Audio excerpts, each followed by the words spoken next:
तो अमेरिकी राष्ट्रपति डोनाल्ड ट्रंप ने ईरान को 48 घंटे का अल्टीमेटम दे दिया है, लेकिन ईरान शायद समय के हिसाब से नहीं बल्कि अपनी रणनीति के हिसाब से आगे बढ़ रहा है, क्योंकि जैसे ही ट्रंप ने धमकी दी, ईरान ने बहरीन की सबसे बड़ी तेल रिफाइनरी बाप्को को आग में झोंक दिया।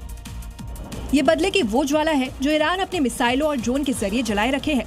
अपने दुश्मनों के ठिकानों को स्वाहा कर रहा है और इस विध्वंस की ज्वाला का शिकार एक बार फिर बहरीन की बाप्को ऑयल रिफाइनरी बनी है।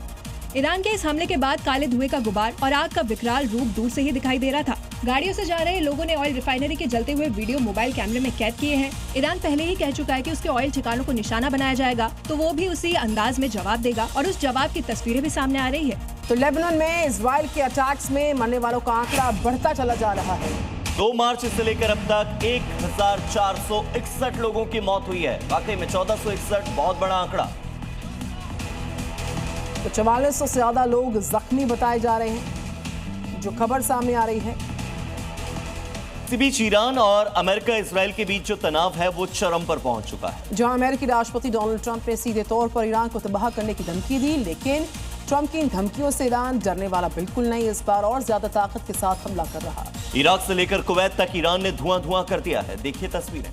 और इन 2 तस्वीरों को देखिए। पहली तस्वीर ईरान के इरबिल की है तो दूसरी तस्वीर कुवैत की है, जहां ईरान ने बीते कुछ घंटों में भीषण हमला किया है, जिसके बाद इन देशों को भारी नुकसान हुआ है। ईरान ने इराक के इरबिल पर ड्रोन से भीषण अटैक किया। देखिए कैसे बम गिरने से वहां तेज धमाका हुआ और फिर आग और धुएं का गुबार उठा। ईरान के ड्रोन हमले से इरबिल में भीषण तबाही हुई। ये कोई पहला मौका नहीं है जब ट्रंप ईरान के कोई डेडलाइन या धमकी देते हैं, ईरान पर हमला तेज हो जाता है, जैसा कि इस बार हुआ है। तो अमेरिका ने दुश्मन की टेरिटरी में घुसकर अपने पायलट को सुरक्षित बचा लिया, रेस्क्यू कर लिया। सुनने में ये भले ही किसी फिल्म की स्क्रिप्ट जैसा लगता हो, लेकिन अमेरिका ने वाकई में इसे हकीकत में अंजाम दिया है। खुद राष्ट्रपति डोनाल्ड ट्रंप ने इस ऑपरेशन को अमेरिकी इतिहास के सबसे साहसी खोज और बचाव अभियानों में से एक बताया, जिसे ईरान की सरजमी पर अमेरिकी फोर्स इस ऑपरेशन को अंजाम दे रही थी और ये वेनेजुएला में हुए ऑपरेशन से ज्यादा खतरनाक था। इसमें कोई दो राय नहीं है। फिल्म की स्क्रिप्ट जैसे ट्रंप और ट्रंप की आर्मी ने दुश्मन के इलाके में घुसकर अपने पायलट को बचाना ऐतिहासिकता से कम नहीं है और इस बात को खुद ट्रंप भी कह रहे हैं।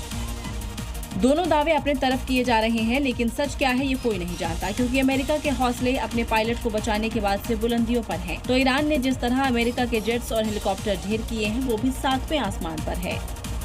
ये हॉर्मुज स्ट्रेट पर IRGC का बयान, हॉर्मुज की पुरानी स्थिति नहीं आएगी, US इजराइल के लिए स्थिति नहीं बदलेगी, ये कहा गया।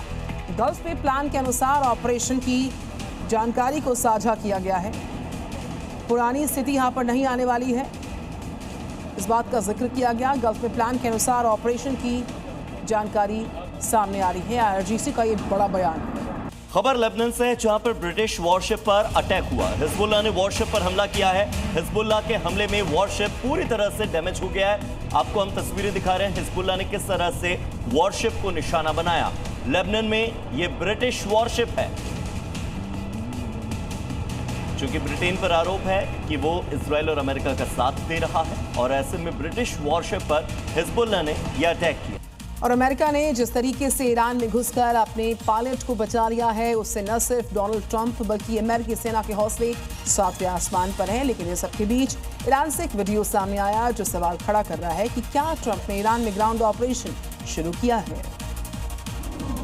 क्योंकि अमेरिका का C-295W स्पेशल ऑपरेशन एयरक्राफ्ट पश्चिमी ईरान में देखा गया है और काफी नीचे उड़ते हुए उसका वीडियो भी सामने आया। विमान का इस्तेमाल खास तौर पर स्पेशल ऑपरेशन फोर्सेस के लिए किया जाता है।